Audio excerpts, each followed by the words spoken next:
Untuk meraih kemenangan dan mencapai berbagai tujuan militer, beberapa prajurit militer dunia tak segan untuk melakukan semua hal yang diperlukan. Penggunaan senjata api, bahan peledak, kendaraan militer, berbagai strategi khusus dan juga penyusupan kerap mereka lakukan. Walau terkadang, hal-hal yang dilakukan tersebut seringkali dianggap kejam, tak berperi kemanusiaan, dan kerap menimbulkan banyak korban.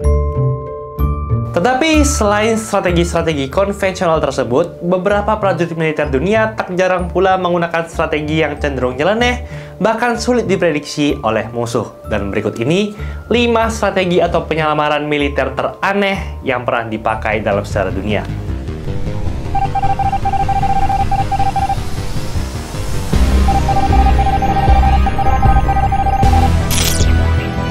HNL MS Abraham Crimson merupakan kapal penyapu ranjau milik Belanda yang berhasil kabur dari tentara Jepang setelah menyamar menjadi sebuah pulau tropis. Kisah ini terjadi pada era Perang Dunia Kedua, tepatnya pada 1942. Pasukan sekutu kala itu harus menelan kekalahan telak dari kekuatan armada Jepang yang lebih besar darinya. Pihak sekutu kemudian memberikan komando kepada kapal dan pesawat yang masih tersisa untuk segera mundur dan bergabung dengan pasukan lain di Australia, di mana HNL MS Abraham Crimson merupakan salah satu di antaranya. Kapal HNL MS Abraham Crimson merupakan salah satu dari 8 kapal penyapu ranjau milik sekutu yang secara spesifik ditugaskan untuk membersihkan ranjau dan membuka jalur yang aman bagi kapal perang lainnya untuk berlayar di lautan.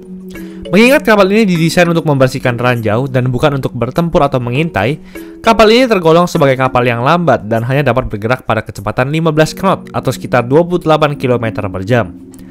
Kondisi ini tentu menyulitkan HNL MS Abraham Crimson yang kala itu sedang terjebak di Surabaya untuk kabur dan bergabung dengan pasukan lain di Australia. Berbagai kapal dan pesawat pengintai musuh yang tentunya lebih cepat telah menguasai area tersebut, sehingga tidak mungkin bagi HNL MS Abraham Crimson untuk kabur begitu saja. Beruntungnya para awak tak kehabisan akal. Di tengah kondisi yang terbatas, mereka menemukan sebuah ide kreatif untuk mengubah kapal HNL MS Abraham Crimson menjadi sebuah pulau.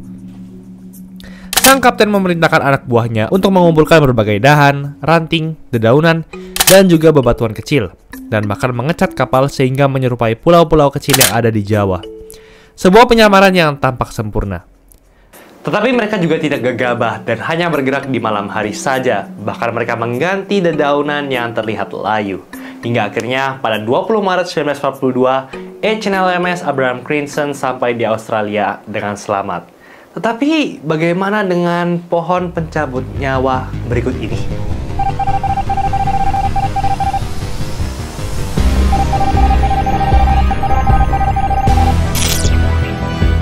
Pohon pencabut nyawa. Mungkin inilah julukan yang cocok bagi penyamaran atau strategi yang satu ini. Strategi ini pertama kali digunakan pada awal Perang Dunia Pertama, tepatnya pada Mei 1915 di pertempuran kedua Artois. Jenderal Perang Perancis de Castelnau kala itu memerintahkan pelukis Lucien Victor Guiran de Scaevola untuk mengembangkan strategi militer untuk menyembunyikan para prajurit, terutama bagi mereka yang ditugaskan untuk mengintai di garis depan perang. Ia kemudian mengusulkan strategi fake tree atau pohon palsu, sebuah menara pemantauan yang dihiasi dengan berbagai ranting dan dedaunan sehingga menyerupai pohon. Dari dalamnya mereka dapat mengintai dan mengawasi pergerakan pasukan Jerman tanpa ketahuan. Untuk selanjutnya, mereka dapat mendiskusikan strategi yang akan dijalankan. Keefektifan strategi pohon palsu ini kemudian menarik perhatian militer Inggris. Pihak Inggris kemudian memerintahkan seniman Joseph Solomon untuk mempelajari struktur pohon palsu tersebut, mengembangkan dan kemudian membangun pohon palsu versi Inggris yang lebih efektif dan lebih menyerupai pohon asli. Melalui kerjasama dengan beberapa insinyur, pemahat, dan seniman lain, mereka menebang pohon asli, melukis, membolongi tengahnya, dan melengkapinya dengan silinder baja. Dan hasilnya pun sebuah pohon yang sempurna. Tidak ada bedanya dengan pohon yang asli dari luar, namun dari dalam terdapat tim pengintai dan bahkan sniper mematikan. Proyek pohon ini diberi nama OP3 atau Observation Post Tree. Tingginya mencapai 3-4 meter dan dengan diameter yang dapat memuat satu orang untuk memanjat dari dalam. Selain itu terdapat dudukan kecil di puncak, beserta lubang untuk memantau musuh. Prajurit di dalamnya juga dilengkapi dengan alat komunikasi untuk memberikan informasi ke komandan di belakang.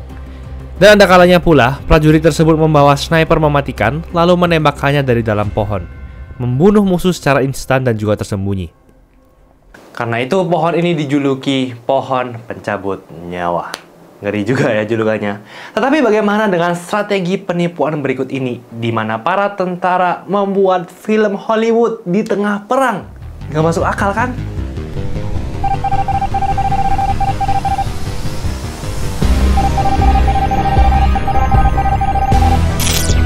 Pada masa Perang Dunia, setiap warga negara harus memainkan perannya masing-masing untuk membantu negara memperoleh kemenangan, baik secara langsung maupun secara tidak langsung. Misalnya tentara yang secara langsung berkontribusi melawan musuh di medan pertempuran. Namun terdapat juga berbagai orang dengan berbagai profesi dengan kontribusinya masing-masing terhadap kemenangan perang. Salah satunya adalah seniman Amerika yang dipekerjakan untuk membuat tentara hantu pada Perang Dunia Kedua. Hal ini bermula ketika militer Amerika harus berhadapan dengan tentara Jerman yang telah menginvasi negara sekutu. Namun karena berbagai kendala seperti persenjataan, dana, dan transportasi yang terbatas, mau tak mau mereka harus memutar otak untuk menghadapi Jerman. Dan disitulah sekitar 1.100 seniman Amerika dipekerjakan untuk membangun tentara hantu. Seniman kelas Hollywood telah terbiasa untuk membuat efek-efek dramatis di film. Hal inilah yang dimanfaatkan Amerika untuk membangun ilusi demi menipu tentara Jerman. Mulai dari seperangkat pengeras suara yang mengeluarkan suara hentakan kaki ribuan pasukan, ratusan mobil dan tank palsu yang dapat ditiup supaya mengembang, sampai ke para aktor yang memainkan peran sebagai tentara pasukan. Intinya, semua hal diset sedemikian rupa hingga menyerupai sebuah pasukan berjumlah 30.000 tentara, dengan ratusan tank dan ratusan mobil perang.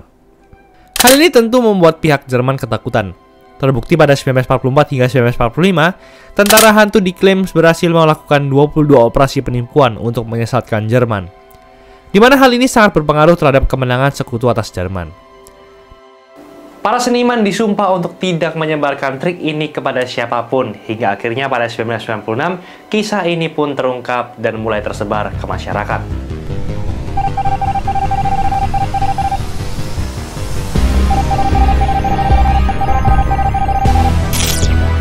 Kamuflase biasanya identik dengan mengubah warna dan tekstur menjadi sesuai dengan lingkungan sekitar. Ibarat bunglon yang mengubah warnanya sesuai kondisi sekitar atau menyamar menjadi pohon seperti pada proyek Fake Tree. Namun kamuflase yang diusulkan oleh seniman Inggris Norman Wilkinson cukup berbeda dengan kamuflase konvensional tersebut. Kamuflase ini diberi nama Diesel Camouflage, sebuah kamuflase yang dilakukan oleh kapal-kapal, baik kapal tempur maupun kapal penumpang, dengan mengecat permukaannya menjadi warna garis-garis hitam putih mirip corak zebra. Penemuan ini didasarkan pada pemahaman bahwa sangat sulit untuk menyamarkan kapal dengan objek di sekitarnya. Oleh karena itu, pelukis Inggris Norman Wilkinson menawarkan solusi out of the box untuk mengatasi masalah tersebut. Daripada bersusah payah untuk menyembunyikan keberadaan kapal, Norman mengusulkan untuk mengecat kapal dengan corak-corak yang dapat membingungkan musuh yang melihatnya. Meskipun hanya sekejap, corak diesel ini ia yakini dapat membingungkan pengambilan keputusan musuh, yang tentunya dapat memengaruhi hasil akhir peperangan. Terlebih lagi dikala itu belum ada misil pengunci yang dapat mengunci sasaran dari jarak jauh. Semua misil masih ditembakkan secara manual dengan perkiraan jarak yang belum tentu akurat. Karena itu penggunaan diesel camouflage diyakini dapat mengurangi kemampuan musuh dalam memperkirakan jarak misil yang akan diluncurkan. Semenjak itu pun 1.200 kapal termasuk kapal tempur, kapal dagang, sampai kapal penumpang dicat hitam putih menjadi corak diesel.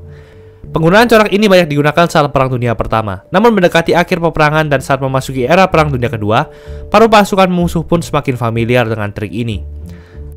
Namun karena terlalu sering digunakan, kapal-kapal menjadi lebih mudah dikenali dan bahkan menjadi sasaran empuk dari torpedo Jerman yang semakin canggih. Hingga kemudian, strategi kamuflase ini dihentikan secara total.